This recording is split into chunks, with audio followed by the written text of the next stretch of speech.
قاف والقرآن المجيد بل عجبوا أن جاءهم منذر منهم فقال الكافرون هذا شيء عجيب أإذا متنا وكنا ترابا ذلك رجع بعيد قد علمنا ما تنقص الأرض منهم وعندنا كتاب حفيظ بل كذبوا بالحق لما جاءهم فهم في أمر مريج أفلم ينظروا إلى السماء فوقهم كيف بنيناها وزيناها وما لها من فروج والأرض مددناها وألقينا فيها رواسي وأنبتنا فيها من كل زوج بهيج تبصرة وذكرى لكل عبد منيب ونزلنا من السماء ماء مباركا فأنبتنا به جنات وحب الحصيد والنخل باسقات لها طلع نضيد رزقا للعباد وأحيينا به بلدة ميتا كذلك الخروج كذبت قبلهم قوم نوح وأصحاب الرس وثمود وعاد وفرعون وإخوان لوط وأصحاب الأيكة وقوم تبع كل كذب الرسل فحق بعيد أفعينا بالخلق الأول بل هم في لبس من خلق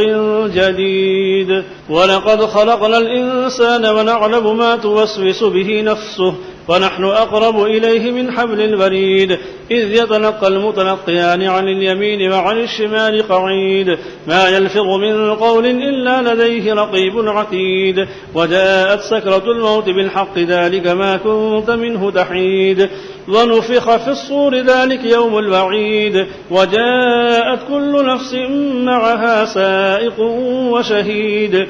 لقد كنت في غفلة من هذا فكشفنا عنك غطاءك فبصرك اليوم حديد فقال قرينه هذا ما لدي عتيد ألقيا في جهنم كل كفار عنيد مناع للخير معتد مريب الذي جعل مع الله إلها آخر فألقياه في العذاب الشديد قال قرينه ربنا ما أطغيته ولكن كان في ضلال بعيد قال لا تختصموا لدي وقد قدمت إليكم بالوعيد ما يبدل القول لدي وما أنا بظلام للعبيد يوم نقول لجهنم هل امتلأت وتقول هل من مزيد وأزلفت الجنة للمتقين غير بعيد هذا ما توعدون لكل أواب حفيظ من خشي الرحمن بالغيب وجاء بقلب منيب ادخلوها بسلام ذلك يوم الخلود لهم ما يشاءون فيها ولدينا مزيد